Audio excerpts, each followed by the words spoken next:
Hi, I'm Rick Steves. For many travelers, the quintessence of Spain is found here, Andalucia. The sounds, sights, and experiences of southern Spain are shaped by waves of history. Join us as we enjoy the food, music, dance, and art of perhaps Europe's most passionate corner, Andalucia.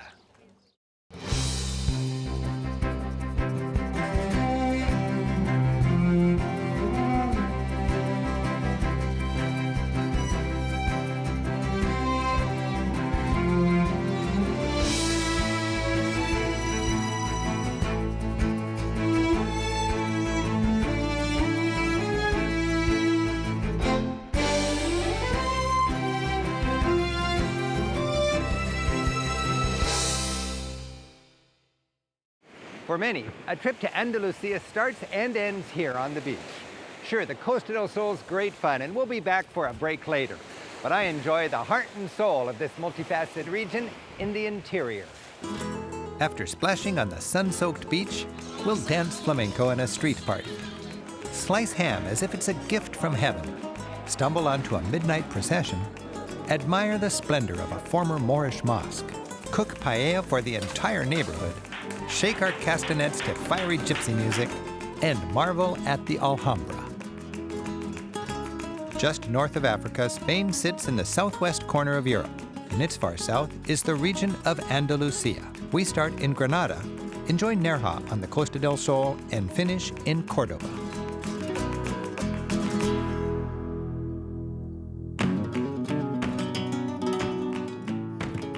Sprawling at the foot of the snow-capped Sierra Mountains, Granada is a thriving city of about 300,000 people. Visitors focus on its old center, where life has a gentility that belies an illustrious past. Once the grandest city in Spain, its power ebbed and glory faded. It was appreciated mostly by Romantic Age artists and poets. Today, it has a deep South feel. A relaxed vibe that seems typical of once powerful places now past their prime. In the cool of the early evening, the community comes out and celebrates life on stately yet inviting plazas. The story of Granada is all about the Islamic Moors.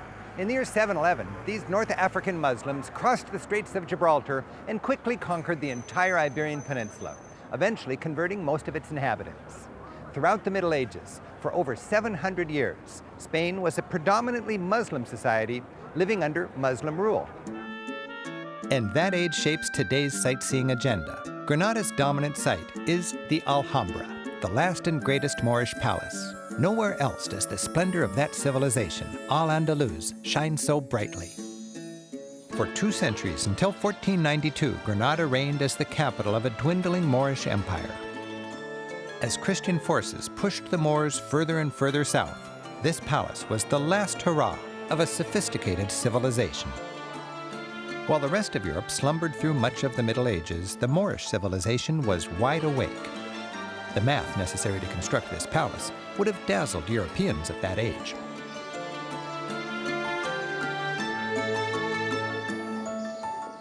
The Moors made great gains in engineering, medicine, even classical Greek studies.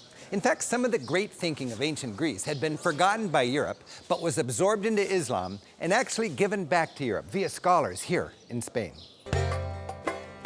The culture of the Moors was exquisite, artfully combining both design and aesthetics.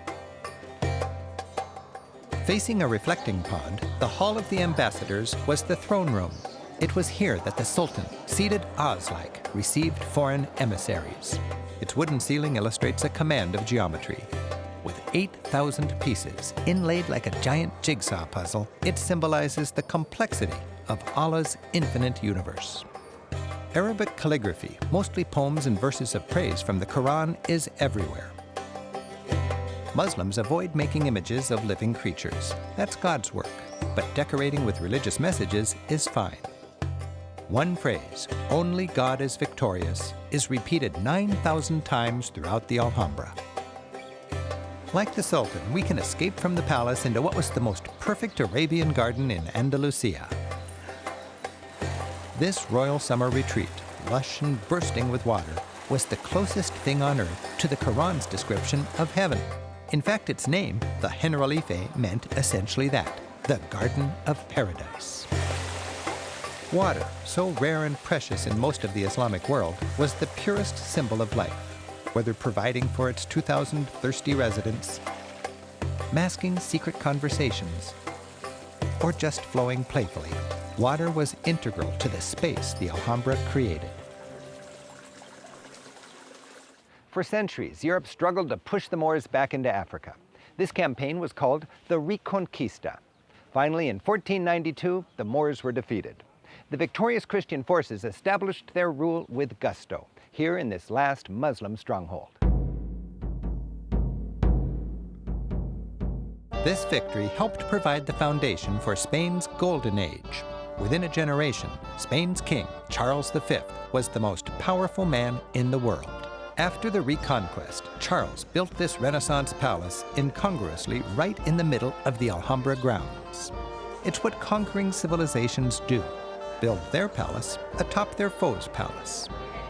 This circle in a square structure was the finest Renaissance palace in all of Spain.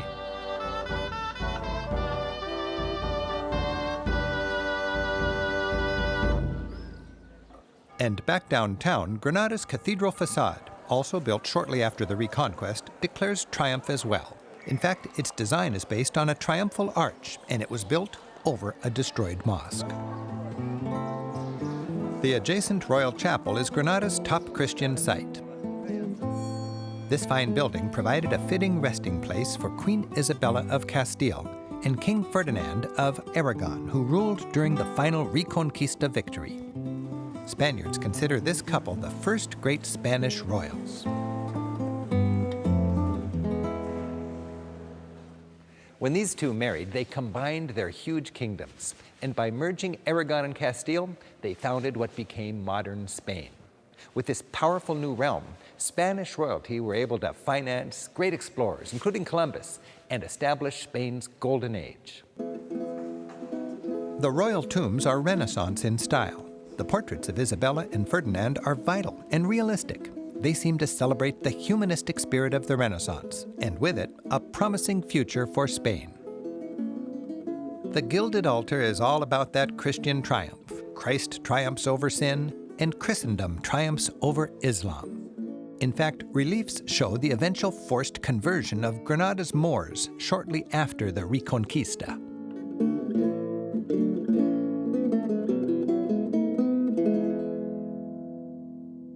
For a time, near the end of its Moorish period, Granada was the grandest city in all of Spain. But eventually, with the tumult that came with the change from Muslim to Christian rule, the city lost its power and settled into a long slumber. Today's Granada is a delightful mix of both its Moorish and its Christian past. The Silk Market, or Alcaceria, was originally across the street from the main mosque, so today it stands across from the main church. Filled with precious goods, salt, silver, spices, and silk, it was protected within 10 fortified gates. Today, while a tourist trap housed in a modern reconstruction, this colorful mesh of shopping lanes and overpriced trinkets is fun to explore. You'll invariably meet persistent gypsy women, pushing their fragrant sprigs and palm reading and then demanding payment. You can consider them aggressive and annoying, or you can zip up your valuables and have a fun and spirited give and take. A handy minibus service loops from downtown through Spain's best old Moorish quarter, the Albacin. Increasingly around Europe, minibuses wind locals through narrow lanes of old quarters. Tourists can hop on for a cheap and scenic joyride. The Albacin, with flowery patios and shady lanes, is a delight. Exploring these labyrinthine back lanes and inviting neighborhood squares, you feel the Arab heritage that permeates so much of Andalucia. Enjoy a drink on a no-name square. Savor the lazy tempo of Granada life. An alternative community of young people nicknamed Pie de Negro, or Black Feet for their basic earthiness, hangs out in the Albacin.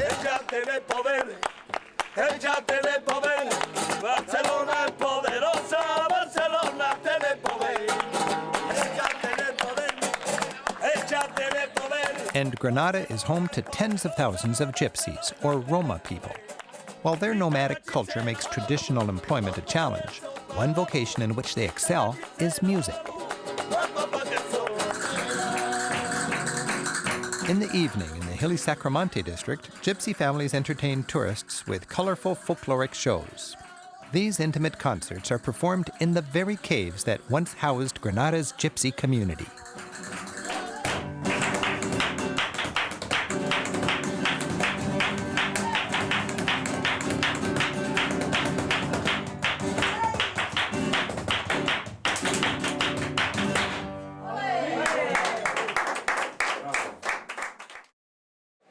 Along with gypsies and hippies, tolerant Granada has a sizable Muslim population. A modern mosque built in 2003 fits in with the local architecture and comes with a live call to prayer. The muezzin cries "God is great" from the minaret without amplification, as non-Muslim neighbors insisted. There are about 700,000 Muslims in Spain, and that includes nearly 10% of Granada's residents. To learn more, we're joined by Malik Basso, a member of Granada's Muslim community. Would you say most of the Spanish Muslims are immigrant laborers coming over from Africa for better jobs? Yes, Moroccans, Algerians, Turks, Pakistanis, but of course there is the recent phenomenon of Spanish Muslims as well. Because you're Spanish? Yes, I'm from Barcelona. So tell me a little bit about this mosque. Well, it was the first mosque built in Granada after the Reconquista. So for 500 years, this was the first purpose-built mosque in Granada. It was promoted by a lot of people who were native Spanish Muslims, born and raised in Spain, although it caters for all the Muslims. So how has the process been with community relations? Well, some people were fearful at first, you know, the effect of the media and such. But 10 years later, here we are, and some of our most vocal opponents are now our best friends because they appreciate what we're doing and who we are. The mosque stands next to one of Europe's most romantic viewpoints. From the St. Nicholas Terrace, as the sun sets, locals and visitors alike enjoy both a historic backdrop and a convivial moment. To extend the magic, grab a prime table at one of several historic Albacin manor houses called Carmen's for dinner. You'll pay a bit more, but I can't think of a better way to cap your visit to Granada.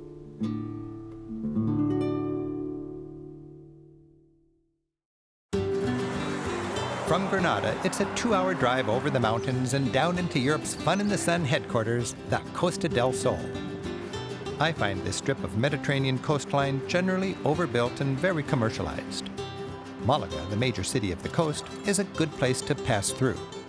And almost anything even resembling a quaint fishing village is long gone, replaced by timeshare condos and golf courses. The big draw is the beaches. There are plenty of hotels, and sun worshippers enjoy themselves in spite of the congestion and lack of charm or local culture. Nearly every country from Europe's drizzly north tucks an expatriate community somewhere along this coast. They don't want to leave their culture, just their weather.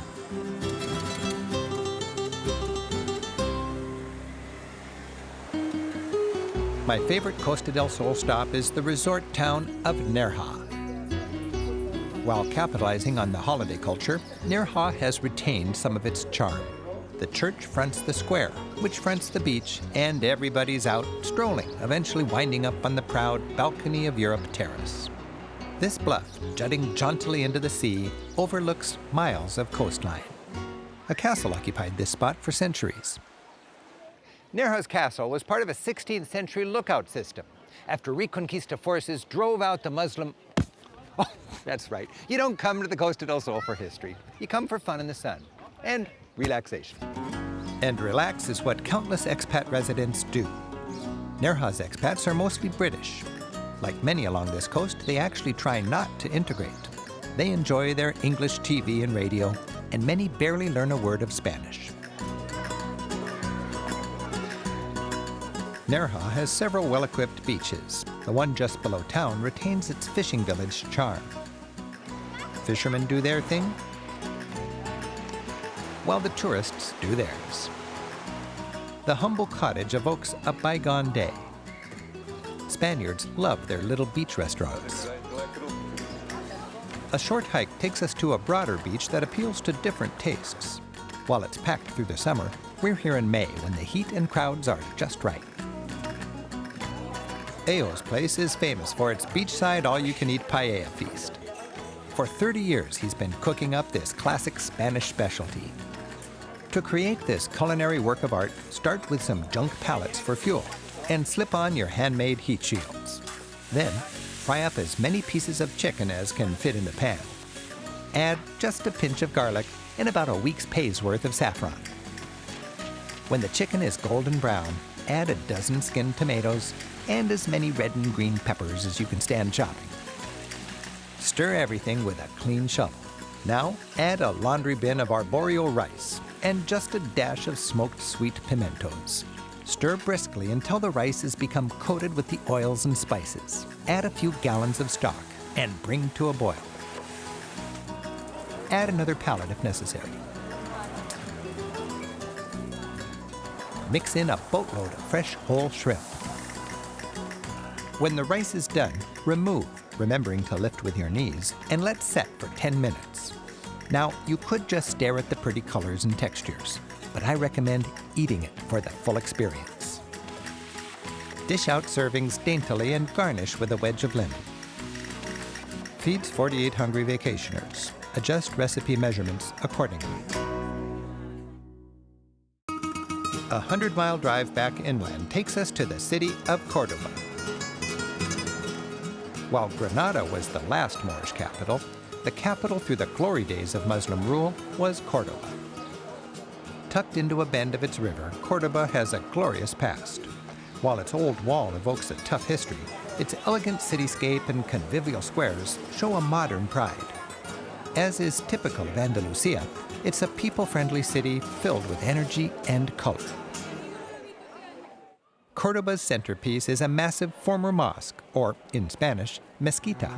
This huge rectangle dominates the tangled medieval town that surrounds it. Grand gates lead to the courtyard.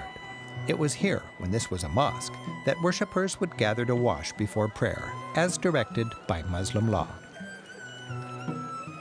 Entering, you step into a forest of delicate columns and graceful arches dating from over 1,000 years ago. At its zenith, this mosque was the center of Western Islam and the heart of a cultural capital that rivaled Baghdad and Constantinople. A wonder of the medieval world, it's remarkably well preserved, giving today's visitors a chance to appreciate Islamic Cordoba in its 10th century prime.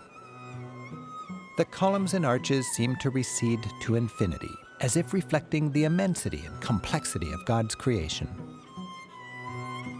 The mihrab, the focal point of worship in a mosque, was built in the mid-10th century. It's richly mosaicked with 3,000 pounds of tiny, multicolored glass and enamel cubes. A painting in the adjacent treasury takes us back to 1236 when Christians conquered the city and everything changed. Here we see the Spanish king accepting the keys to Cordoba's fortified gate from the vanquished Muslims. According to legend, one morning Muslims said their last prayers in the great mosque. That afternoon, the Christians set up their portable road altar and celebrated the first Mass in what would later become this glorious cathedral. As if planting a cross into its religious heart, this grand cathedral was built in the middle of the mosque. Taking 2 centuries to complete, the cathedral is a glorious mix of Gothic, Renaissance, and Baroque styles. A statue actually called St. James the Moorslayer stands next to the altar. Sword raised as usual, James is busy conquering Muslims. Other art is less provocative. The Baroque-era choir stalls are made of New World mahogany. With exquisite carving, it's considered one of the masterpieces of 18th century Andalusian Baroque. And towering over the former mosque, a bell tower makes it clear this huge edifice now houses a place of Christian worship. In the 10th century, when a minaret stood where the bell tower stands today, Cordoba was arguably Europe's greatest city. It was a cultural capital, with probably 10 times the population of Paris. Imagine the city. It had paved streets, lit at night by oil lamps, piped-in running water, hundreds of mosques, palaces, and public baths. It was a city of poets and scholars. While things changed later, the golden age of Al-Andalus, as this society was called, was marked by a remarkable spirit of tolerance and cooperation among all religions. To learn more, I'm joined by my friend and fellow tour guide, Isabel Martinez.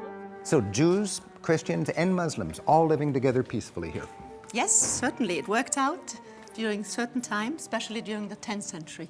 3 different cultures together.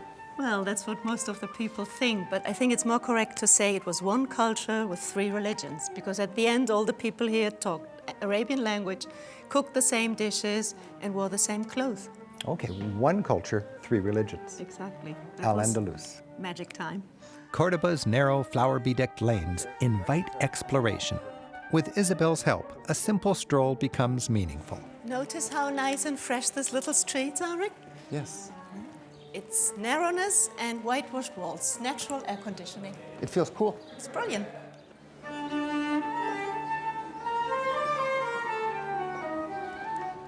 So this beautiful shutter reminds us of the times when the women were hidden from public. Muslim Cordoba had hundreds of mosques, but most of them were destroyed. But some minarets survived as church bell towers. So this was a minaret first, and now it's a bell tower for that exactly. church. Cordoba's characteristic patios have functioned like outdoor living rooms since ancient Roman times. They're quiet, an oasis from the heat, and filled with flowers. Locals decorate them with pride. In fact, each year, many compete and open their patios to the public.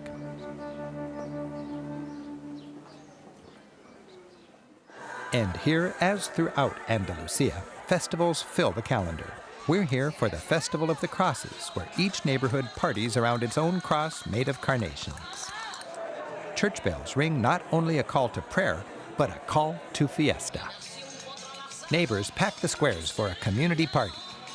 This barrio entered for the first time this year. They won, and they've been reveling ever since.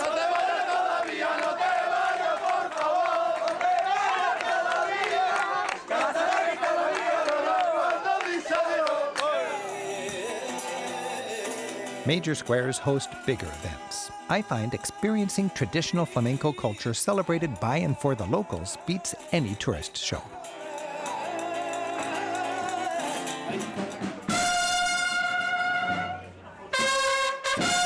Here in Andalucia, revelry and religiosity seem to go hand in hand as the same passion and energy is put into long, sober religious processions which clog the city's narrow streets. Trumpets blare a fanfare. Children carry candles, and everyone runs to the streets to be part of the procession. Many of these same locals will party on squares until late into the night. Others will sit down to a classic Andalusian dinner. Isabel has invited us to Bodegas Campos, a historic and venerable house of eating for our own festival of Andalusian specialties. And here in Andalucia, no special meal starts without the porcine gold standard, jamón ibérico.